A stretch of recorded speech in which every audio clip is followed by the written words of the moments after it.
Video শুরুতে আপনাদের একটা ছোট্ট সতর্কবার্তা দিয়ে রাখি।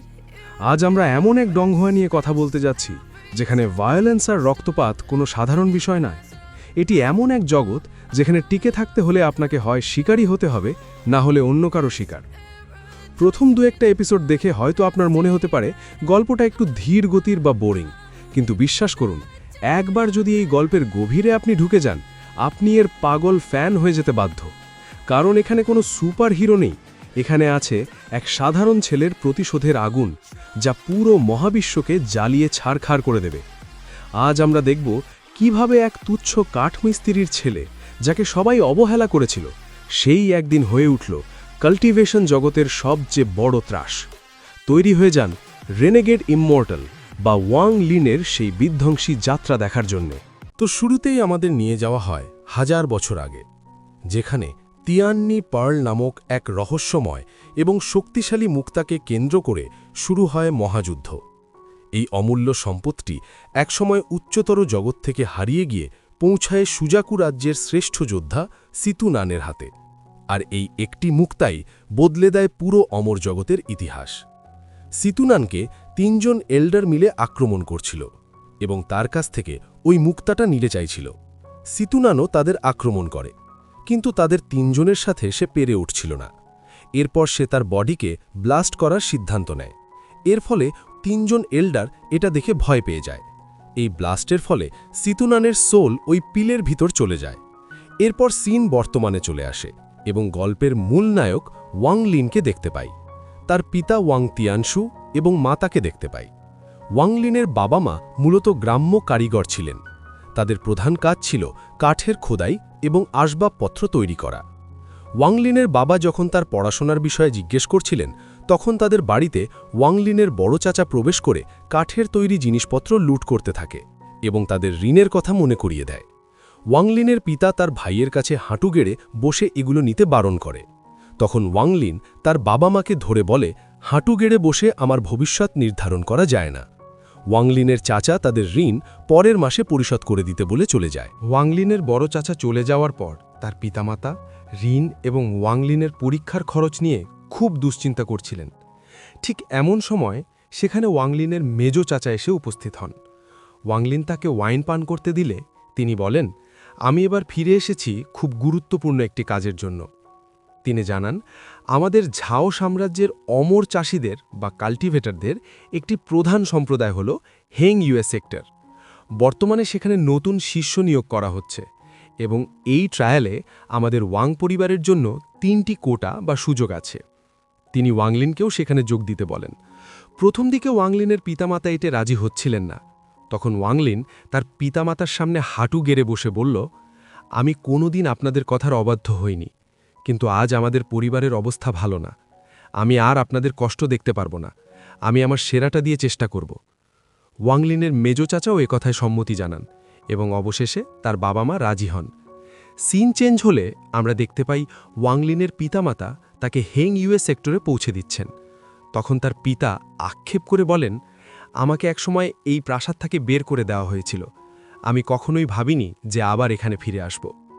সেক্টরে প্রবেশ করার পর ওয়াংলিনের মেজো চাচার সাথে তাদের দেখা হয়। আশেপাশের সবাই ওয়াংলিনকে দেখে ভীষণ অবাক হয়।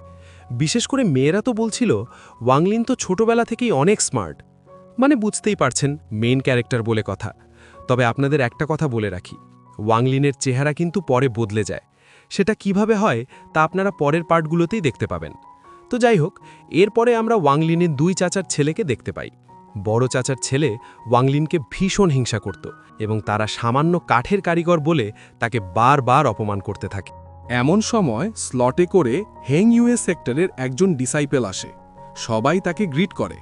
এরপর সে সবাইকে যাওয়ার জন্য প্রস্তুতি নিতে বলে। ওয়াংলিন যাওয়ার আগে শেষবারের মতো তার বাবা মার কাছ থেকে বিদায় নেওয়ার জন্য অনুমতি চায়। ওয়াংলিন বিদায়ের আগে তার বাবা মাকে বলে, আমি অবশ্যই আমার যথাসাধ্য চেষ্টা করব। আপনারা বাড়িতে যান আর নিজেদের যত্ন নেবেন। ওয়াংলিনের মা বলে, তুমি ব্যর্থ হলে কোনো সমস্যা নাই, এখানে ফিরে এসো, তোমার মা বাবা এখনও জীবিত আছে। এরপর তারা সবাই হেং ইউএস সেক্টরের উদ্দেশ্যে যাত্রা শুরু করে। এরপর হেং ইউএস সেক্টকে দেখানো হয়। ওয়াংলিনরা সমুদ্রের ওপর দিয়ে উড়ে যাচ্ছিল আর আশেপাশের ম্যাজিক্যাল বিস্ট দেখে অবাক হয়ে যাচ্ছিল। ওয়াংলিনরা হেং ইউএস সেক্টর একটা গ্রাউন্ডে আসে। এখানে ওয়াংলিনের মতো অনেকে এসেছিল। এরপর সেখানে 3 জন এল্ডার আসে। তার মধ্যে একজন সেক্টর লিডার ছিল, যার নাম ছিল হুয়াংলং। তারা এখানে বিভিন্ন পরীক্ষার মাধ্যমে শিষ্যদের নির্বাচন করবে। এরপর এল্ডার 2 জন একে একে স্পিরিচুয়াল রুট চেকিং করতে থাকে। এটা হচ্ছে কাল্টিভেশন করার ক্ষমতা পরীক্ষা।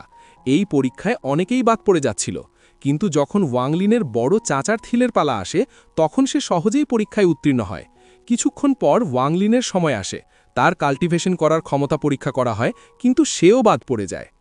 হতাশ হয়ে তার পরিবারের কথা ভাবতে থাকে। তাদের ঋণ এবং তার বাবা মার কষ্টের কথা মনে পড়ে। ওয়াংলিন ভেবেছিল এখানেই সব শেষ, কিন্তু তখনই সেক্টর লিডার ঘোষণা করে যারা বিজয়ী হতে পারেনি তাদের জন্য আরও একটি পরীক্ষা বাকি আছে।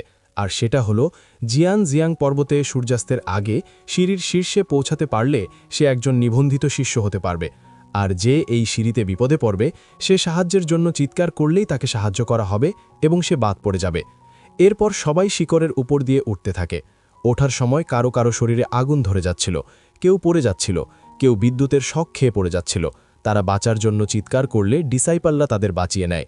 এদিকে ওয়াংলিনকে দেখতে পাই যে অনেক কষ্ট করে উঠছিল এবং তার শরীর রক্তাক্ত হয়ে গেছিল, আর হাতে লাভা এসে পড়ে এবং সে লাভার গ্রাউন্ডে পড়ে যায়। কিন্তু সে বুঝতে পারে এটা একটি ইলিউশন। কিছুক্ষণের মধ্যে আশেপাশে লাভা তাকে সম্পূর্ণ গ্রাস করে ফেলে।